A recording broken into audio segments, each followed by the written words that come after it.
सबसे पहले ऑयल को गर्म होने दें। फिर प्याज को इस प्रकार काट लें।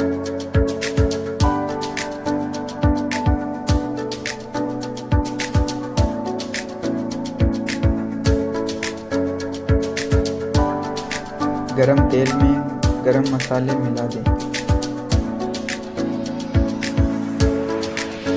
कटे हुए प्याज को तेल में डाल दें।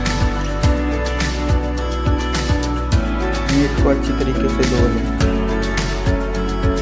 फिर लहसुन अदरक को पीस लें।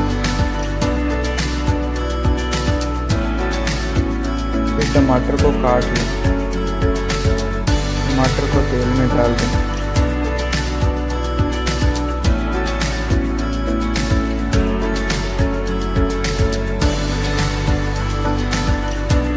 कटे हुए मीट को ऑयल में डाल दें।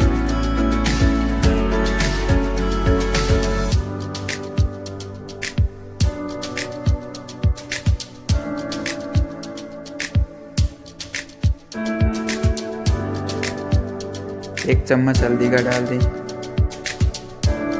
एक चम्मच नमक का डाल दें।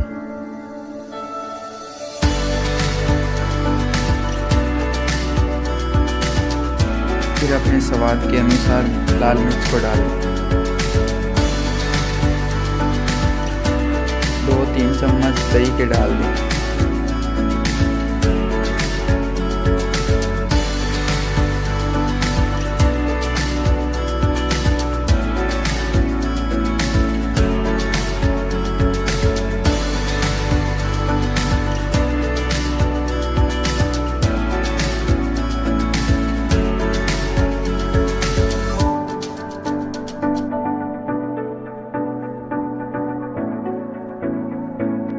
फिर 1 घंटे मीट को पकने दें।